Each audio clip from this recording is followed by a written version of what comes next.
2024 நம்முடைய தேசிய ஜனநாயக கூட்டணி NDA அதுல மிக முக்கிய தலைவராக இருந்தவங்க, போட்டியிட்டவங்க, தமிழக அரசியல்ல நீண்ட நெடிய பயணத்தை பார்த்தவங்க, நிறைய உயரத்தை பார்த்தவங்க, அதே நேரத்தில் நிறைய பிரச்சனைகளும் சந்திச்சவங்க. அதெல்லாம் தாண்டி அரசியல் நிலைத்திருக்கக்கூடிய ஒரு தலைவர், லாஞ்சிவிட்டி.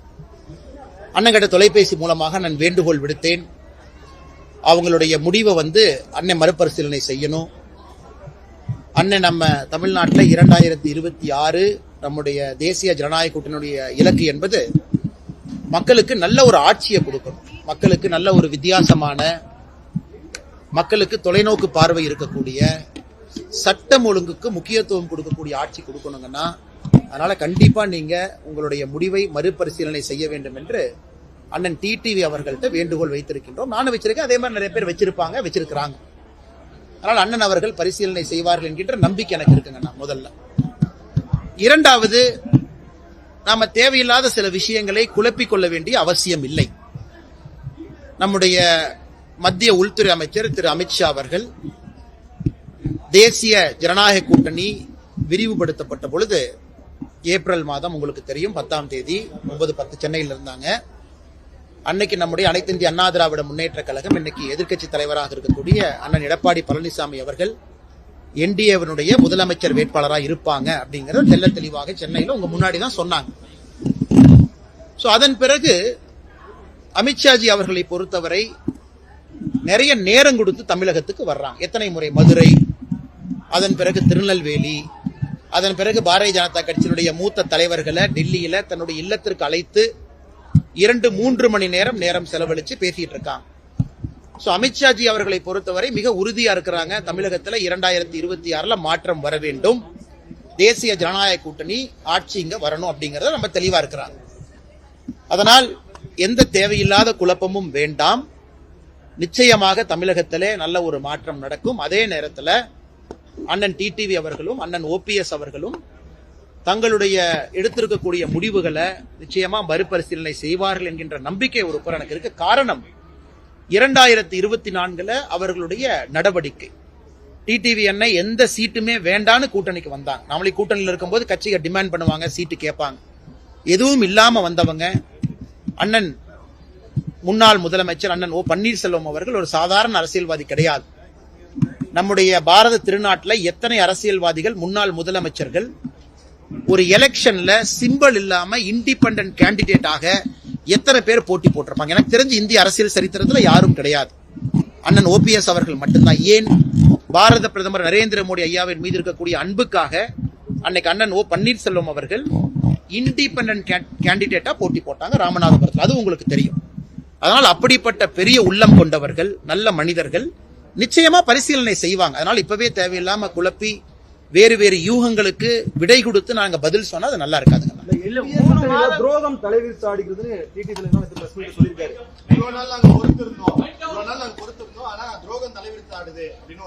ஆனா அண்ணன் டிடிவி அவர்களை பொறுத்தவரை காட்டுமன்னார் கோவில்ல நேத்து சாயங்காலம் பத்திரிகை நண்பர்களை பார்த்து பேசினாங்க. அதுக்கு நான் பதில் சொல்வது சரியா இருக்காதுங்கன்னா அண்ணன் சில கருத்துக்களை முன் வச்சிருக்கிறாங்க. அதையெல்லாம் கூட இங்க இருக்கக்கூடிய தலைவர்கள் எல்லோரும் அதெல்லாம் பார்ப்பாங்க, பேச வேண்டிய நேரத்துல பேசுவாங்க. அதே நேரத்தில் எனக்கு தெரியும் அண்ணன் ஐயா GK மூப்பனார் அவர்கள், பத்திரிகையில் நிறைய யூகங்கள் போட்டிருக்கீங்க. மக்கள் தலைவர் ஐயா GK மூப்பனார் அவர்களுடைய சமாதிக்கு நாம் எல்லாம் சென்றிருந்த பொழுது அன்னைக்கு எனக்கு தெரியும் அண்ணன் GK வாசன் அவர்கள் அண்ணன் டிடிவி அவங்ககிட்ட தொலைபேசி மூலமா பேசினாங்க. அதனால பிரச்சனை எங்கேயுமே கிடையாதுங்கண்ணா. இந்த நிகழ்ச்சி கூப்பிடல அப்படின்னு இல்லை, அது எல்லாம் கூட அங்கங்க அது ஸ்டார்ட் ஆயிட்டு இருக்கு. இன்னொரு பக்கம் தேசிய ஜனநாயக கூட்டணியை பொறுத்தவரை வலிமையடைந்து வருகிறது. இன்னொரு பக்கம் எதிர்க்கட்சி தலைவர் அண்ணன் எடப்பாடி பழனிசாமி அவர்கள் சுற்றுப்பயணத்தில் இருக்கிறாங்க. எல்லோரும் வேலை செய்யறாங்க. பாரதிய ஜனதா கட்சியை பொறுத்தவரை பூத்தை பலப்படுத்திக்கிட்டு இருக்காங்க. எல்லா வேலையும் நடந்து கொண்டிருக்கிறது எல்லா நேரத்திலும். அதனால் சின்ன சின்ன பிரச்சனைகள் இருந்தாலும் கூட அதெல்லாம் களையப்படும் அப்படிங்கிறது என்னுடைய நம்பிக்கைங்கன்னா. அதனால ஏன்னா அந்த அளவுக்கு மெச்சூர்ட் லீடர்ஷிப் இங்க இருக்காங்க, தொலைநோக்கு பார்வை இருக்கக்கூடிய தலைவர்கள் இருக்கிறாங்க. 2026 பொறுத்தவரை டீம் ஒர்க்காக சின்ன சின்ன பிரச்சனைகள் எல்லாம் கடந்து தொலைநோக்கு பார்வையில திராவிட முன்னேற்ற கழகம் தலைமையில் இருக்கக்கூடிய இந்தி கூட்டணி அந்த ஆட்சியை தமிழகத்திலிருந்து அகற்றணும், மக்களுக்கு ஒரு நல்ல ஒரு ஆட்சியை கொடுக்கணுங்கிற நோக்கம். அதனால சின்ன சின்ன விஷயங்கள் எல்லாம் களையப்படும் என்கின்ற முழு நம்பிக்கையும் எனக்கு இருக்கு. ஒருங்கிணைக்கக்கூடிய பணியில தோல்விங்கிறாங்க. நான் அதுக்குள்ள போக அதுக்குள்ள நான் போக விரும்பலீங்கன்னா நம்ம ஒருதலை பட்சமா நான் பேச விரும்பல. நம்மை பொறுத்தவரை என்டிஏ என்பது நிறைய குரூப்பிங்ஸ் உள்ள இருக்கிறாங்கன்னா தேசிய ஜனநாயக கூட்டணியில எல்லோருமே இருக்கிறாங்க. பரஸ்பரம் வேறு வேறு கூட்டணியில இதற்கு முன்பு இருந்தவங்க இன்னைக்கு என்டிஏல இருக்கிறாங்க. ஏன்னா ஒருமித்த கருத்து என்ன, 2026 மாற்றம் வரணும் அப்படின்னு. பிரச்சனைக்குரியவர்களும் இருக்கிறாங்க. அதெல்லாம் அதை பொறுத்து நான் பிரச்சனை இங்க சரி செய்யப்படும் இங்க சரி செய்யப்படும் பேசலீங்கன்னா டிஸ்பரேட் குரூப்பிங்ஸ், அதாவது வேறு வேறு மனோபாவம் இருக்கக்கூடிய சித்தாந்தம் இருக்கக்கூடிய குரூப்பிங்ஸ் என்டிஏல இருக்கும் பொழுது காமன் எய்ம் காமன் கோல் என்ன, திமுக தலைமையிலான ஆட்சி இங்க இருக்கிறத நாம 2026 வீட்டுக்கு அனுப்பணும் அப்படிங்கிறது.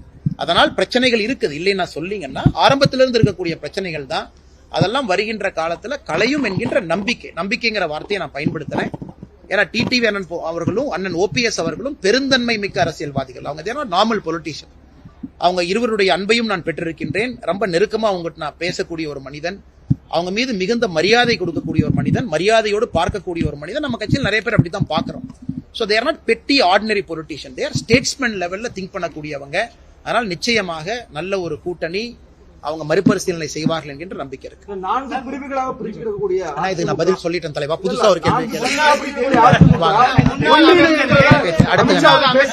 தாமரகணி நீங்க கேளுங்க.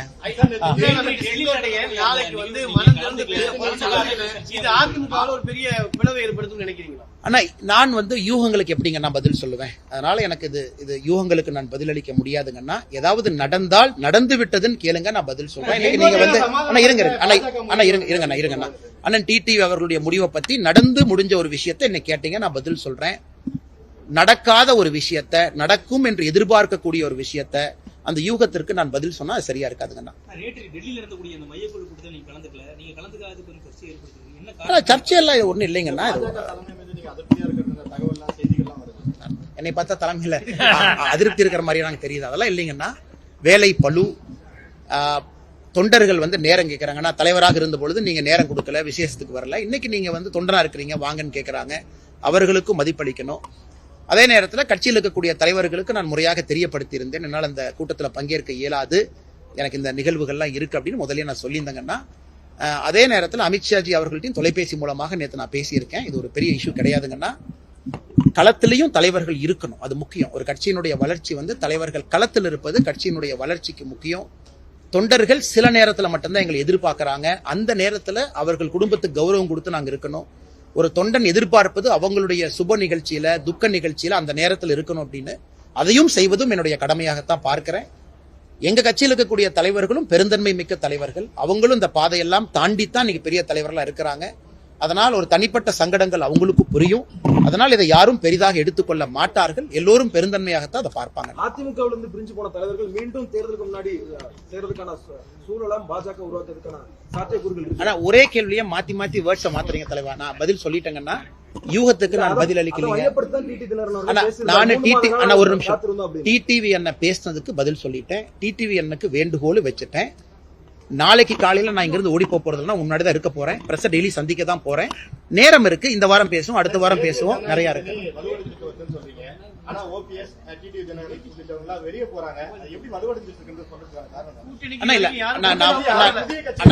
ஒரு நிமிஷம் இருங்க. ஒரு நிமிஷம். நான் டிடிவி அண்ணனும் ஓபிஎஸ் அண்ணனும் போயிட்டாங்கன்னு நான் சொல்லிங்கன்னா, மன வருத்தம் இருந்தாலும் கூட மறுபரிசீலனை செய்வார்கள். இது ஒரு நம்பிக்கைங்கண்ணா. இரண்டாவது, டிராக்ஷன் இன் தி கிரவுண்ட், நரேட்டிவ், யார் வேண்டாம் யார் வேண்டும் என்கின்ற மக்களுடைய முடிவு. இதன் அடிப்படையில சொல்றேன், எலெக்ஷனுக்கு இன்னும் ரொம்ப நாள் இருக்கு, ரொம்ப தூரம் இருக்கு, எல்லாம் சரியாக இருக்கும், நீங்க கவலைப்படாதீங்க. நான் தான் சொல்லிட்டேங்கண்ணா. அண்ணா, யூகங்களுக்கும் நடக்காத ஒரு விஷயங்களுக்கும் நான் பதில் சொன்னா சரியா இருக்காதுங்கண்ணா. நடந்த விஷயத்தை கேளுங்க, நான் பதில் சொல்றேன்.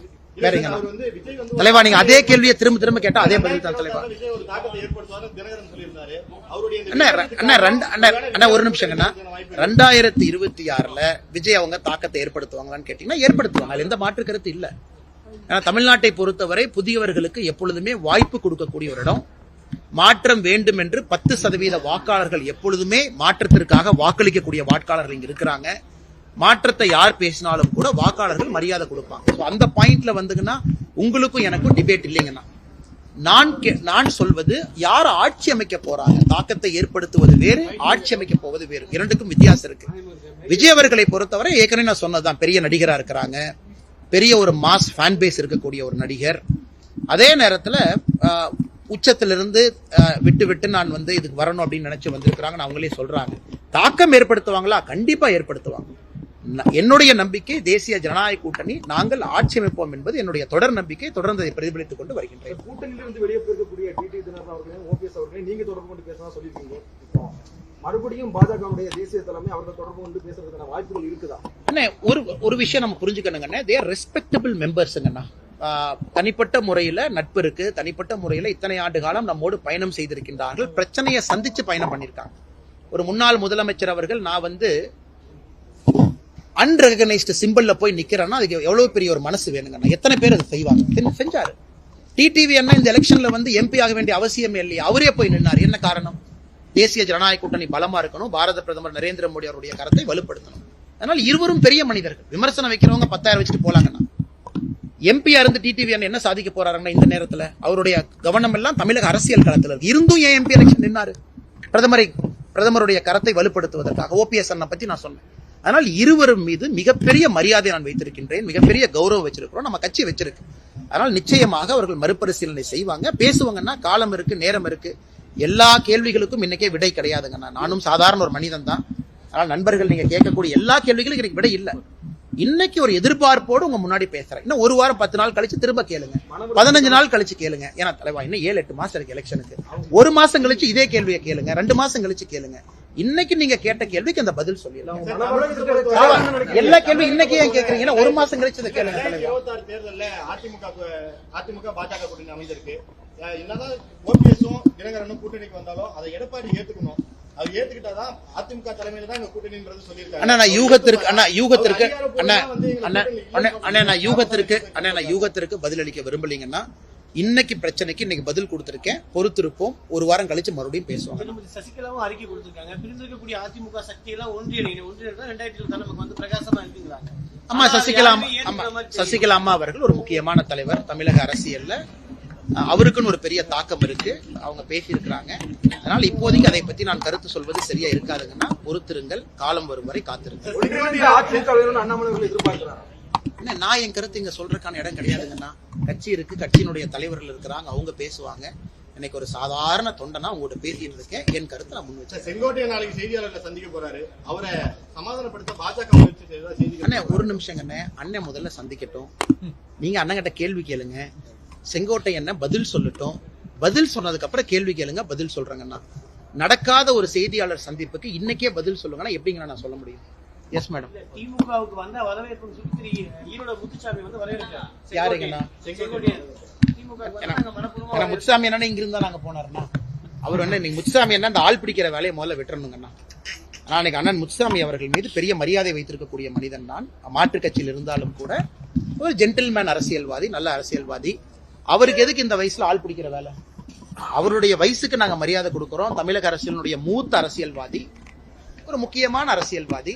அதனால அண்ணன் ஆள் பிடிக்கிற வேலையை விட்டுட்டு அவருடைய துறையை கவனம் கொடுத்து 2026 வரைக்கும் அவர் அமைச்சரா இருக்கிறாரு.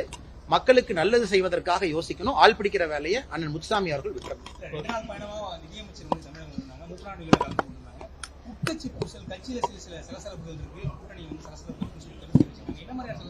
அண்ணா ஒரு நிமிஷங்கண்ணே, நான் ஏற்கனவே சொல்லியிருக்கேங்கண்ணே, நான் அரசியல்ல சில விஷயங்களை கடந்து செல்லக்கூடிய ஒரு மனிதன். காரணம் நம்ம மாற்றம் நீங்க நிக்கிறோம். அப்ப நம்ம செய்யக்கூடிய நிறைய வேலைகள் வித்தியாசமா தான் இருக்கும்.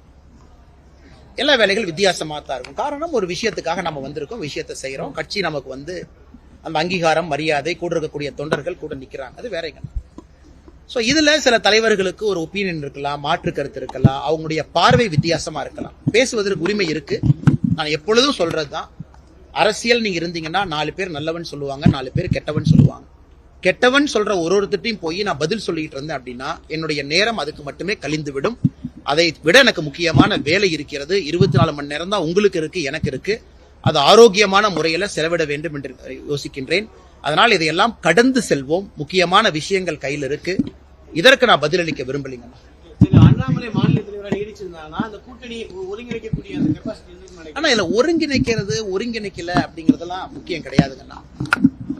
மாநில தலைவர் அப்படிங்கிறது என்னோட ஸ்டாண்ட் வெரி கிளியர். அது உங்களுக்கு தெரியும், எனக்கு தெரியும். நான் மாற்றத்திற்காக நின்ற ஒரு மனிதன், மாற்றத்துக்காக இப்போ நிக்கிறேன். கட்சி சொல்லி இருப்பது இப்ப ஏத்துக்கிட்டு நிக்கிறேன். ஏன்னா எல்லா நேரத்திலயும் நீங்க 5th கியர்ல வண்டி ஓட்ட முடியாது. சில நேரத்துல ரிவர்ஸ் கியர் போடணும், சில நேரத்துல 3rd கியர் போடணும், சில நேரத்துல 2nd கியர் போடணும். அதனால் இது மாநில தலைமை இவங்க அவங்க அப்படிலாம் ஒண்ணு இல்லைங்கன்னா, ஒரு கட்சியினுடைய பார்வை வேறு மாதிரி இருக்கும். மதிப்பு மிகுந்த தலைவர்கள் மறுபரிசீலனை செய்வார்கள் என்கின்ற நம்பிக்கை இருக்கு. பொறுத்திருப்போம்.